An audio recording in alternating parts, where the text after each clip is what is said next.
بسم اللہ الرحمن الرحیم۔ جہان تازہ سے سلیمان علی خان کا سلام قبول کیجیے۔ ہماری series analysis of Muslim nations کے ایپیسوڈ نمبر 3 میں آپ سب کو خوش آمدید۔ ناظرین، آج جس موضوع پہ ہم گفتگو کرنے والے ہیں وہ ہے تعلیم اور تربیت کی اہمیت in building and maintaining nations.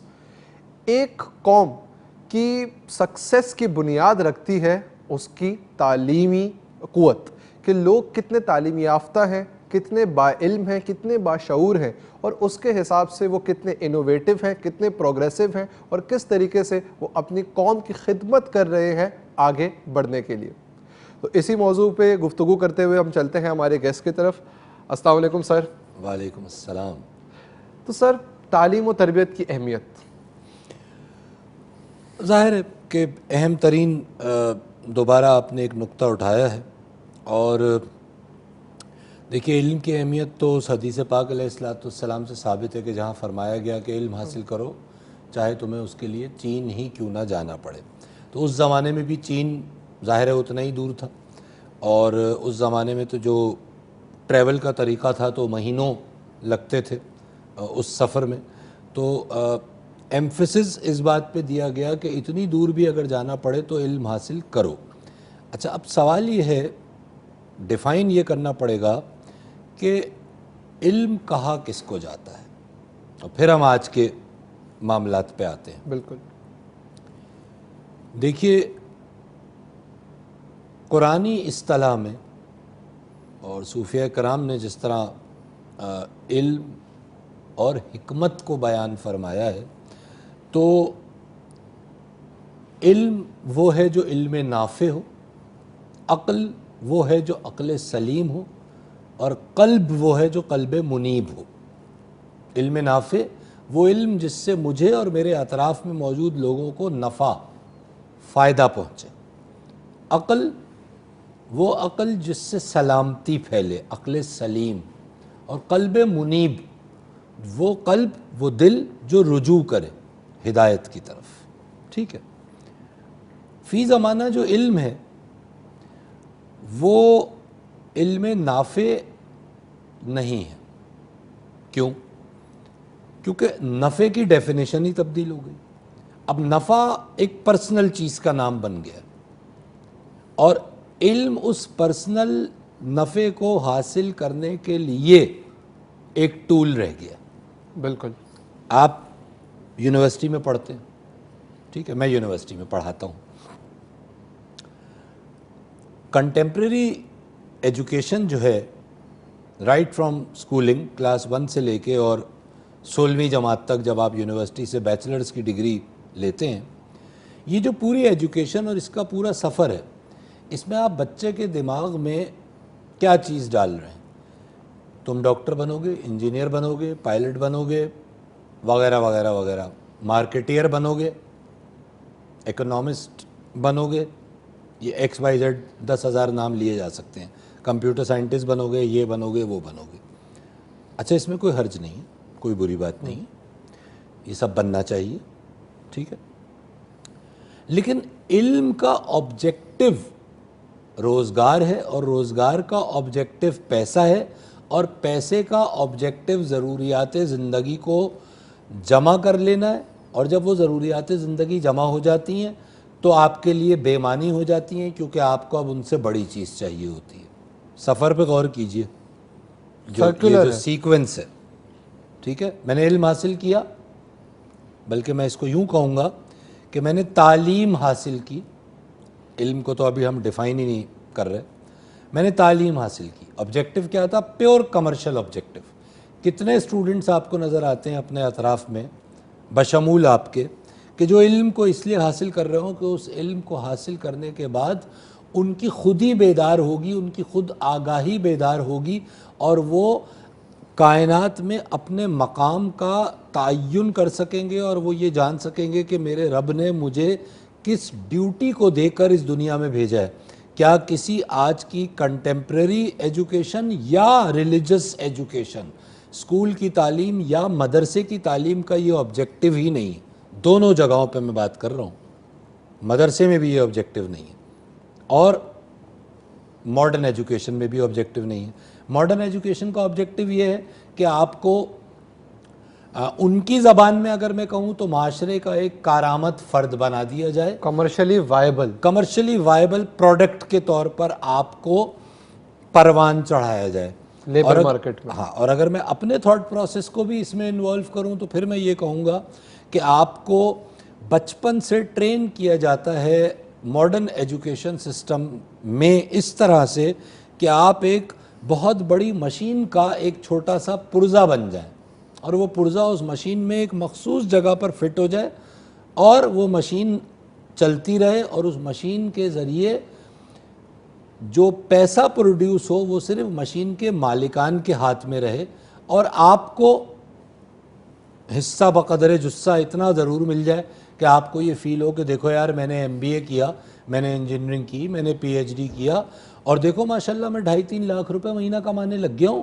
اور بس بھائی اور کیا چاہیے، واہ واہ واہ واہ، اور پھر آپ اس سے آگے کی جستجو کریں گے۔ یہ جو پیسہ آپ کے پاس آیا، اس سے آپ نے جناب نیا موبائل فون خرید لیا، گاڑی خرید لی، اور پیسہ جمع کر کے گھر بنا لیا۔ موبائل فون اعلیٰ ترین جب آپ نے خریدا، آپ کے ہاتھ میں آتے ہی وہ بے معنی ہو گیا، اور آپ نے کہا یار یہ تو 70,000 کا لیا تھا، لیکن وہ جو 2,40,000 والا ہے اب وہ لینا ہے، اب اس کے لیے دوڑ شروع کرنی چاہیے۔ تو آپ کا جو پورا ایفرٹ ہے وہ اس گاڑی کے لیے، اس فون کے لیے، اس گھر کے لیے، اس سوشل سٹیٹس کے لیے ہے، جس کے اندر آپ کی تعلیم صرف ایک ٹول کے طور پہ استعمال ہو رہی ہے۔ اس پورے سینیریو میں علم کہیں کھو گیا، کہاں ہے کیسے علم؟ ڈھونڈیں اسے؟ خیال کا خیال رکھنا ہوگا، میں ہر بار یہ بات کرتا ہوں۔ پہلی بات تو یہ کہ غور یہ کرنا پڑے گا کہ آبجیکٹیو کیا ہے اس پوری تعلیم و تربیت کا۔ پہلے آبجیکٹیو تو کلیئر ہو۔ اچھا، تربیت کا تو ابھی ہم نے ذکر ہی نہیں کیا، ابھی تو ہم صرف تعلیم کی بات کر رہے ہیں، ٹھیک ہے۔ علم مومن کی میراث ہے، علم مومن کے لیے اہم ترین چیز تصور کی گئی ہے، اور اگر آپ غور کریں تو قرآن پاک کے اندر اللہ رب العزت نے جب اپنا ذکر فرمایا ہے، اللہ نے خود اپنا ذکر فرمایا ہے اپنے اسما کے ذریعے، تو کتنی ہی جگہ پر آپ نے اللہ رب العزت نے یعنی اپنے لیے علیم حکیم کا لفظ استعمال کیا۔ دا آل نوئنگ، دا آل وائز جنرل ٹرانسلیشن ہے اس کی۔ تو اچھا، علم کے ساتھ حکمت لازم و ملزوم ہے۔ اب یہ حکمت کیا ہے؟ ٹھیک ہے، حکمت کی جنرل ٹرانسلیشن ہے وزڈم، ٹھیک ہے۔ وزڈم کا مطلب ہے دانائی، اور وزڈم یا دانائی کس کو کہتے ہیں؟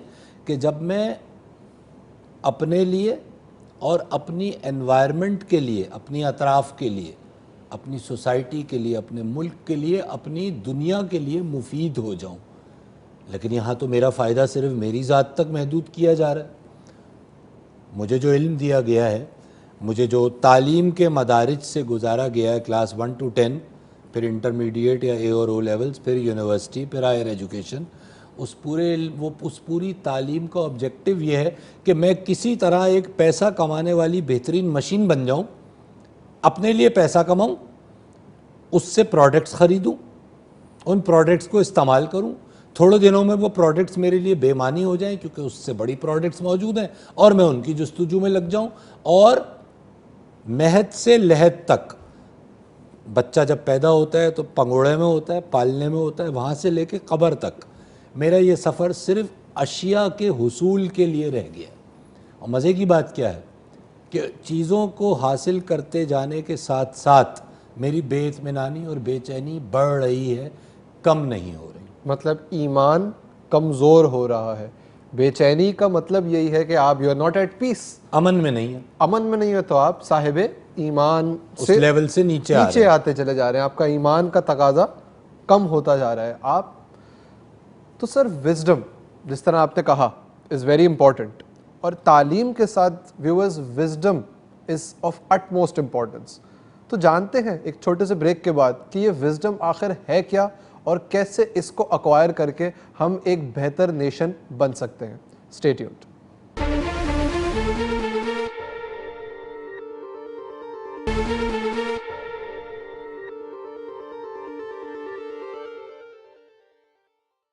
Welcome back viewers. تو سر وزڈم پہ بات ہو رہی تھی.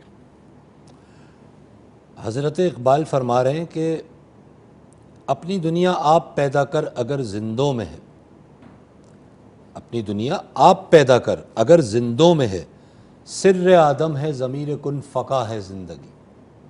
آگے فرما رہے ہیں ایک اور 3-4 اشعار کے بعد کہ آشکارا ہے یہ اپنی قوت تسخیر سے، اگرچہ ایک مٹی کے پیکر میں نہا ہے زندگی.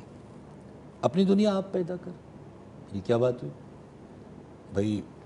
مجھے تو یہ دنیا جو ملی ہے میں اس میں زندہ ہوں، اپنی دنیا میں آپ کیسے پیدا کروں گا؟ تو یہ بات ہو رہی ہے اپنی شعوری دنیا کی. میں سوچتا کہ بھائی مجھے فزیکل ریالٹی جو ملی ہے، میں ایک گھر میں پیدا ہوا، اس پہ تو میرا کوئی اختیار نہیں تھا، بالکل. نہ میں نے اپنے ماں باپ چنے. اگر چننے کا اختیار ہوتا تو ہر آدمی بل گیٹس کے ہاں پیدا ہونا پسند کرتا، تاکہ وہ بچپن سے بلینر ہوتا، اربوں خربوں روپیہ ہوتا اس کے پاس. تو ظاہر ہے یہ چوائس تو نہیں ہے. میں پیدا ہوا ایک مخصوص انوائرمنٹ میں، غربت میں یا امیری میں، ٹھیک ہے. اب اس انوائرمنٹ میں میری گروتھ شروع ہوئی، اور ایک وقت ایسا آیا کہ میں میچور ہو گیا، میرا شعور میچور ہو گیا. اب میرے اطراف میں کچھ حالات ہیں، کچھ میری فائنینشیل مشکلات ہوں گی، کچھ میری اور فزیکل مشکلات ہوں گی، سائیکلوجیکل، ایموشنل. یہ پریشرز انسان پہ ہمیشہ رہتے ہیں، ٹھیک ہے. اس کے اندر ایک چیز ایسی ہے، ان تمام چیزوں پہ میرا کوئی اختیار نہیں ہے، نہیں ہے، بالکل. لیکن ایک چیز ہے جس پہ میرا اختیار ہے. ہاؤ آئی ٹیک دم. جی، میں ان چیزوں کا اثر کیسے لیتا ہوں اور اس کے نتیجے میں ریئیکٹ کیسے کرتا ہوں، یہ تو میرے اختیار میں ہے. بالکل. دنیا میں تمام لوگوں کے پاس ایک چیز ایسی ہے کہ جس پہ ان کا مکمل اختیار ہے، اور وہ ہے وقت. How I use my time, how I use my energies. میں اپنے وقت کو، اپنی انرجیز کو، اپنے پوٹینشیل کو کیسے استعمال کرتا ہوں، کہاں استعمال کرتا ہوں، اور کیا میں انہیں صرف اپنے فائدے کے لیے استعمال کرتا ہوں یا میں over all good of the society کو بھی دیکھ رہا ہوں. یہ سب تو میرے اختیار میں ہے. بالکل. میرا تھاٹ پروسیس میرے اختیار میں ہے. میں آپ کو اس وقت دیکھ کر آپ کے بارے میں، آپ کا حلیہ بھی وہی ہے، آپ نے ٹائی بھی وہی پہنی ہوئی ہے، آپ کا طریقہ کار گفتگو کا بھی وہی ہے. اب یہ میرے اوپر ہے کہ میں آپ کے بارے میں منفی تاثر قائم کروں یا مثبت تاثر قائم کروں. میں یہ بھی کہہ سکتا ہوں، دیکھیے نقطۂ انداز نظر ہے، خرد کے پاس خبر کے سوا کچھ اور نہیں، تیرا علاج نظر کے سوا کچھ اور نہیں. ایک تو یہ نظر وہ نظر ہے کہ جو اللہ کے بندوں کی نظر ہے جو پڑتی ہے، اور ایک یہ میری اپنی نظر بھی ہے. میں آپ 22 سال کی عمر کے نوجوان ایک بڑے چینل پر ایک پروگرام ہوسٹ کر رہے ہیں. میں آپ کے بارے میں، آپ کا شو دیکھ کر یہ نظریہ قائم کر سکتا ہوں کہ سبحان اللہ، 22 سال کی عمر کا بچہ کتنی اچھی سلجھی ہوئی گفتگو کر رہا ہے اور کتنے دقیق موضوعات پہ بات کر رہا ہے. میں بھی اپنی اولاد کی تربیت اس طرح کروں کہ یہ باشعور ہو. یہ ایک نقطہ نظر. بالکل اسی شو کو، آپ کا حلیہ، آپ کی تمام گفتگو کو دیکھ کر میں یہ بھی کہہ سکتا ہوں کہ ابھی میاں صاحب زادے کی عمر تو دیکھو اور ان کی باتیں تو دیکھو.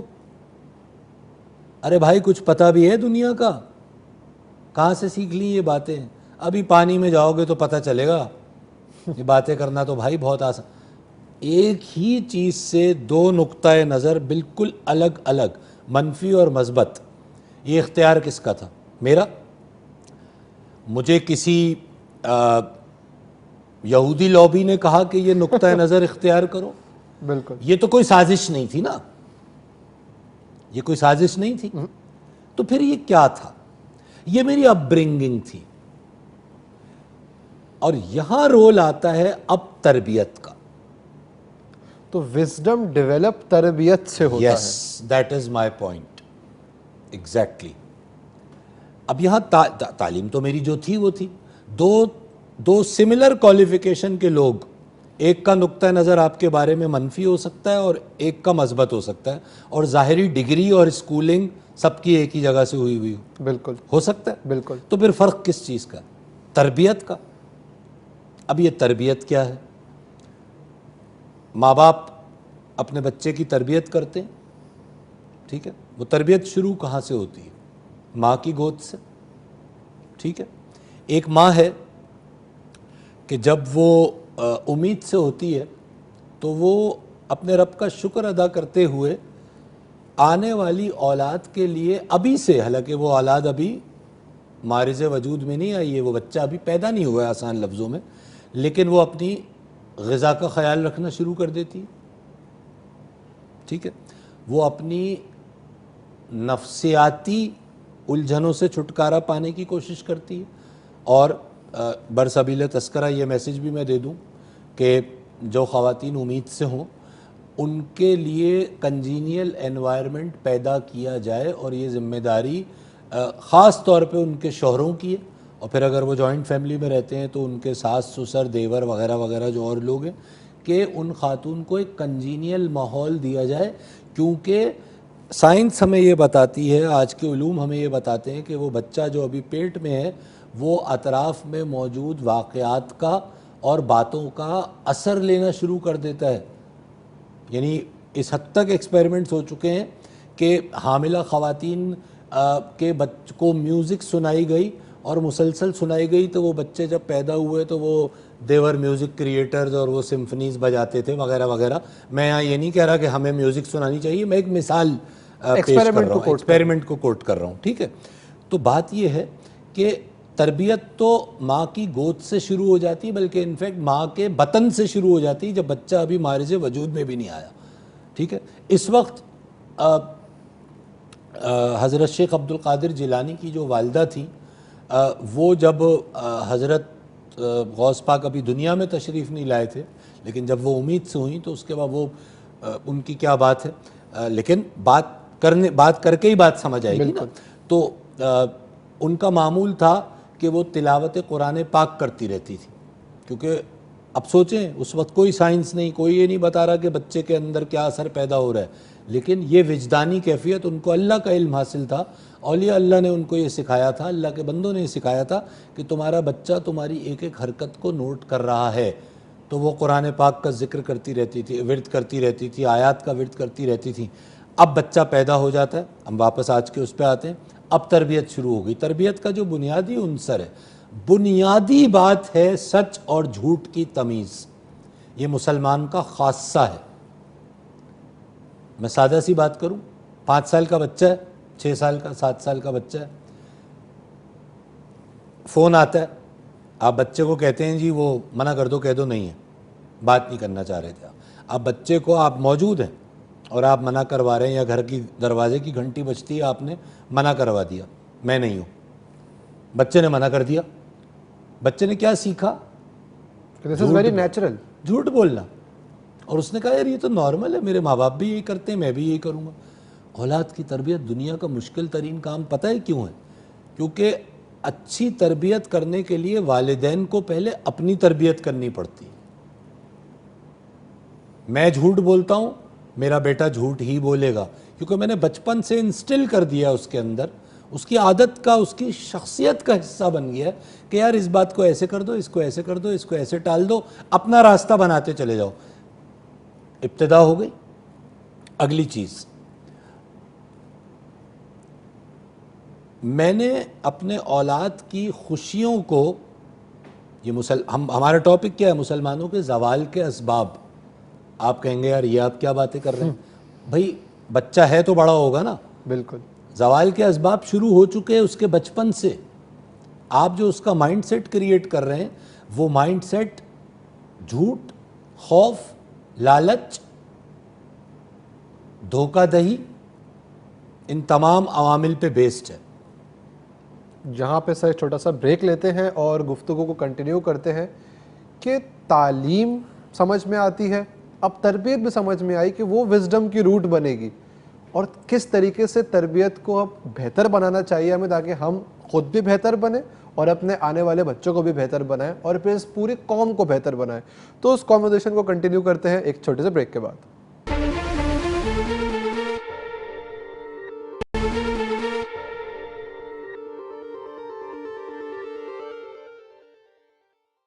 Welcome back viewers.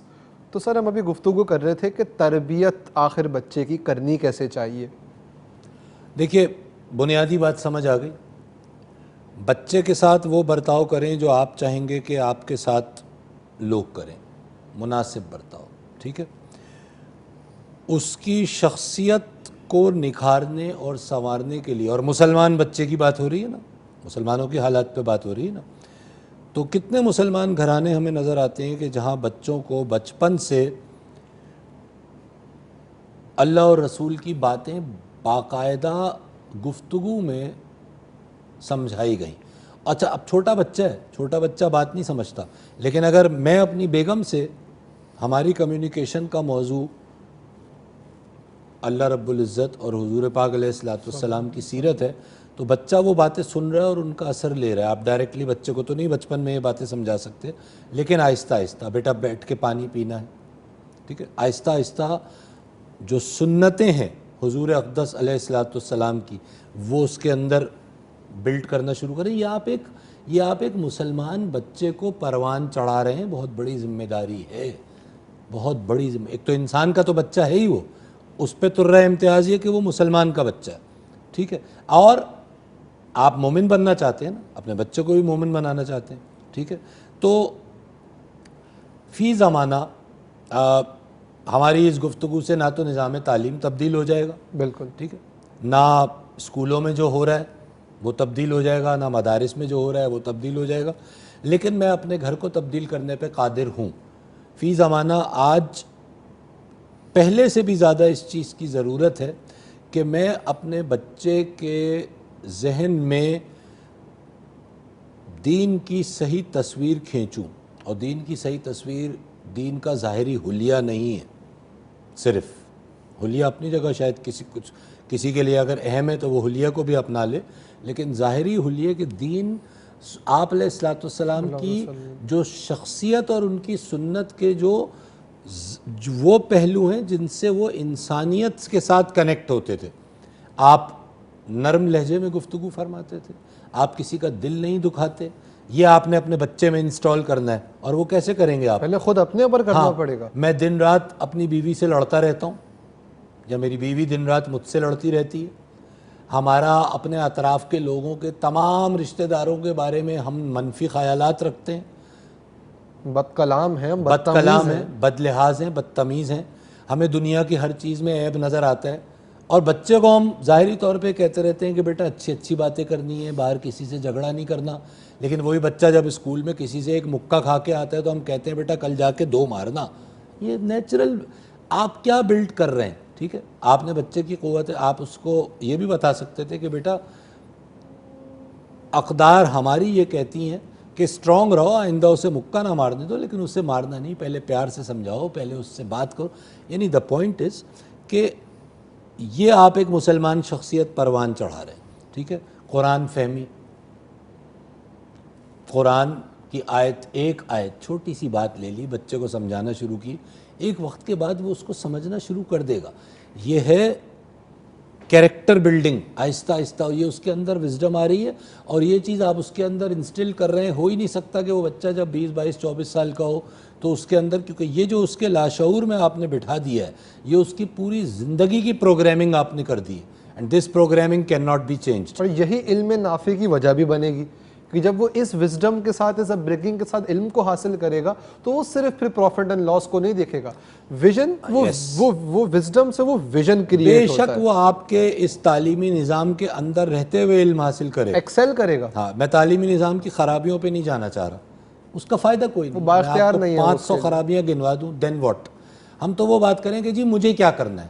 تو اگر آپ کی تربیت اچھی ہے نا, تو وہ برے تعلیمی نظام اور اس کی خرابیوں کو بائی پاس کر دے گی, اور اس سسٹم میں سے, اس کیچڑ میں سے کنول کا پھول نکلے گا.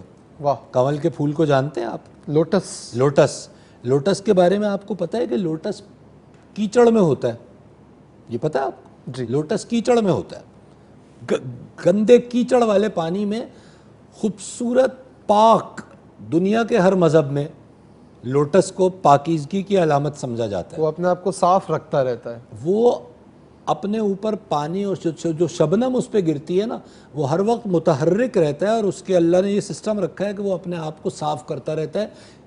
اگتا کیچڑ میں ہے، رہتا کیچڑ میں ہے، لیکن پاک ہوتا ہے، صاف نہیں ہوتا، پاک ہوتا ہے. اور آپ خوبصورتی دیکھیے کہ ایفرٹ میں رہتا ہے، ہر وقت ہلتا رہتا ہے. وہ ایفرٹ سے ہی پاک رہ سکتا ہے، جہاں ایفرٹ روکے گا ناپاک ہو جائے گا. یہی بات ہے، ٹھیک ہے نا. تو یہ جو ایفرٹ ہے نا، اس کو کرنے کی عادت ڈالنا تربیت ہے. پیر پسارے سوتے نہیں رہنا، ایفرٹ. اگر اس ایفرٹ کے ساتھ آپ اپنے بچے کی تربیت کریں گے تو کیچڑ میں بھی وہ کنول کا پھول بنے گا. اور کنڈیشننگ کی یہاں پہ میں بات کرنا چاہوں گا کہ ماڈرن سائیکالوجی جو بات کہتی ہے کہ انسان کو کنڈیشن کیا جا سکتا ہے بچپن میں ود ریوارڈز اینڈ پنشمنٹس. تو ہم لوگ یہاں پہ صرف ریوارڈ والے پوائنٹ کو ڈسکس کرنا چاہوں گا میں، کیونکہ میں خود پرسنلی اس کو بلیو اور فالو کرتا ہوں. تو ایک بچہ چھوٹا سا ہے، آپ نے اس کے ریوارڈس کو کہ ریوارڈ اس کو کر کس چیز سے رہے ہیں، کیونکہ وہ تو کورا کاغذ ہے، اس کو نہیں پتا بھی کہ کیا ریوارڈ ہے، کیا اچھا ہے، کیا برا ہے. آپ پروگرام ہو چکے ہیں، آپ اپنے حساب سے اس کو ریوارڈز دے رہے ہیں. اگر آپ بچے کا ریوارڈ سسٹم کب دینا ہے اور کیا دینا ہے پہ کام کرنا شروع کر دو، تربیت کرنا بہت آسان ہو جائے گی. اس کی ایگزامپل سے یہ ہے کہ جتنا بچہ فرسٹ آنے پہ آپ اس کے خوش ہوتے ہیں، اتنا ہی آپ اس کی پہلی نماز پہ بھی خوش ہو، اور وہی سیلیبریشن وہاں پہ بھی ہو. کیا اچھی بات ہے. اور ریوارڈ کیا دیں؟ اب جیسے ہم لوگ کیا کرتے ہیں، یہ بڑی ایک کوتاہی ہے ہماری، بھائی گھر میں دعوت ہے، بچے نے اچھا کام کیا، آؤ بھائی باہر سے پیزا منگاتے ہیں. اب یہ باہر سے پیزا منگانا بظاہر تو کوئی بری بات نہیں ہے، لیکن بچے کے ذہن میں کیا بیٹھ رہا ہے اس سے کہ پیزا ہی اچھی چیز ہے جو ملے گی جب میں کوئی اچھا کام کروں گا. پیزا اپنے آپ میں کوئی بہت اچھی چیز تو نہیں ہے. آپ اگر بچے کو کنڈیشن یوں کریں کہ جب تم کوئی اچھا کام کرو گے تو شاید تمہیں فروٹ ملے گا، یا تمہیں کوئی کتاب دی جائے گی، یا تمہیں کوئی ایک سروس سینٹر لے جایا جائے گا جہاں پہ تم کسی انسان کا بھلا کر سکو. بہت سارے سروس سینٹرز ہیں یہاں پہ جہاں پہ جانوروں کا بھلا ہوتا ہے، ویلفیئر سوسائٹیز ہیں.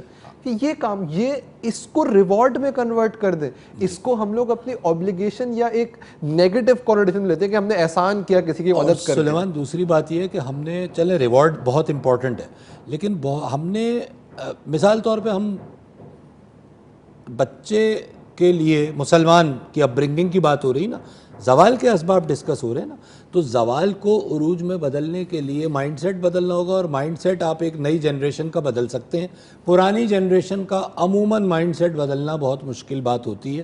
تو اگر کوئی اس گفتگو سے اندیا لے لے کہ چلو میں تو جو ہوں اب میں آنے والے بچوں کے لیے اپنے بہترین انوائرمنٹ پیدا کروں آگے، تو پوائنٹ یہ ہے کہ آپ نے تو ریوارڈ کو منسلک کر دیا ہے ظاہری اور مالی چیزوں سے. بے شک آپ بچے کو 10,000 روپے کا کھلونا دلائیں گے، یا جس کی جو بساط ہے 500 کسی کے لیے 10,000 کے برابر ہوگا. تو بات یہ ہے کہ یہ جو ریوارڈز ہیں نا، اس کو اس مسلمان بچے کو یہ باور کرانا، بچپن سے اس کو بتائیے کہ اللہ کون ہے، ان کے رسول کون ہے، ان کی حیات مبارکہ کیا تھی، ان کی زندگی کا مقصد کیا تھا. وہ اپنے لیے زندہ نہیں رہے، وہ دوسروں کے لیے زندہ رہے. انہوں نے بچہ آہستہ آہستہ یہ اس کی اندر انسٹل ہوتا جو اقبال کہہ رہے ہیں نا، تو اسے پیمانہ امروز و فردا سے نہ ناپ، جاوداں پہ ہم دواں ہر دم جواں ہے زندگی. اس کی زندگی کو جاوداں بنائیے. ایک آخری بات میں ضرور کروں گا، ہم بچوں سے موت چھپاتے ہیں. آپ نے دیکھا ہوگا بچوں کو قبرستان نہیں لے جاتے، جنازہ ہوا بچے کو نہیں لے جا رہے، چھپا رہے ہیں. پہلی فرصت میں چھوٹے بچے کو بتائیے کہ موت کیا ہے. دیکھو بیٹا یہ آدمی مر گیا، کتنا زبردست آدمی تھا، تم نے تو دیکھا تھا، یہ تھا یہ تھا یہ تھا، آج اس کا اینڈ یہ ہے. بچوں سے موت چھپا کر آپ کیا چھپا رہے ہیں ان سے؟ آپ ان سے ان کا آخری سفر اور آخری حقیقت چھپا رہے ہیں. اور اس سے بڑا کوئی ظلم نہیں، اس سے بڑا کوئی ظلم نہیں، کیونکہ وہ بچہ سمجھ رہا ہے کہ اس کو تاحیات اس کو زندگی اور موت کا پتہ ہی نہیں ہے. اس کو موت دکھائیں، اس کو سمجھائیں. اس کا ظاہر ہے یہ مطلب بھی نہیں کہ اس کو ایک ایسی جگہ بٹھا دیں جہاں لوگ رو پیٹ رہے ہوں مرنے کے بعد، اور ایک الگ بحث ہے. لیکن میرا مطلب یہ ہے کہ بچے کو زندگی کے حقائق سے آشنا کرنا ضروری ہے، ادروائز پھر وہی ہوگا جو آج ہے، اور پھر ہم 50 سال بعد کہہ رہے ہوں گے کہ مسلمانوں کی صورتحال مزید بدتر ہو چکی ہے۔ تو ویورس، ایک بات فائنلی میں یہاں پہ آپ لوگوں کے ساتھ کرنا چاہوں گا کہ تربیت کیوں ضروری ہے۔ جیسے ہم نے بھی شروع میں ڈسکس کیا کہ ایک بچے کی تربیت کرنے کے لیے ماں باپ کو اپنی تربیت کرنی ہوتی ہے۔ ہر گھر کو اللہ تعالیٰ اولاد سے، موسٹ آف دا گھروں کو اولاد سے نوازا جاتا ہے، اور اس اولاد کی تربیت کے ساتھ ساتھ اگر آپ اپنی تربیت بھی کرتے جائیں، اس اولاد کی تربیت کریں، وہ اولاد اپنی اولاد کی تربیت کرے، تو ایک فیژن ری ایکشن، ایک چین ری ایکشن کریٹ ہوگا، اور ہم سب تربیت یافتہ ہو جائیں گے، جس کی وجہ سے ہم وائز ہو جائیں گے۔ جب ہم وائز ہو جائیں گے تو ہم علم نافع حاصل کر سکیں گے، اور ہم لوگ اپنے آپ کے ساتھ ساتھ اپنی پوری سراؤنڈنگ کو نفع پہنچا سکیں گے۔ یہ وہ واحد طریقہ ہے کہ ہم اپنی پوزیشن کو بہتر بنا سکیں گے، اپنے ملک کو، اپنی قوم کو اور مسلمان امت کو دنیا کے سامنے ایک پازیٹیو لائٹ میں لا سکیں گے کہ یہ تو وہ لوگ ہوتے ہیں جو خود کو بھی فائدہ پہنچاتے ہیں اور دوسروں کو بھی فائدہ پہنچاتے ہیں۔ تو یہی ہمارا اینڈ موٹیو ہونا چاہیے، اور یہی وہ واحد طریقہ ہے جس سے ہم عروج کی طرف گامزن ہو سکتے ہیں۔ So with that message I would like to say that start thinking positively, اپنی تربیت کیجئے، اپنے بچوں کی تربیت کیجئے، اور اپنے اطراف کو اتنا ہی خوبصورت بنائیے جتنا آپ اپنے آپ کو بنانا چاہتے ہیں۔ With that, Suleman Ali Khan signing out.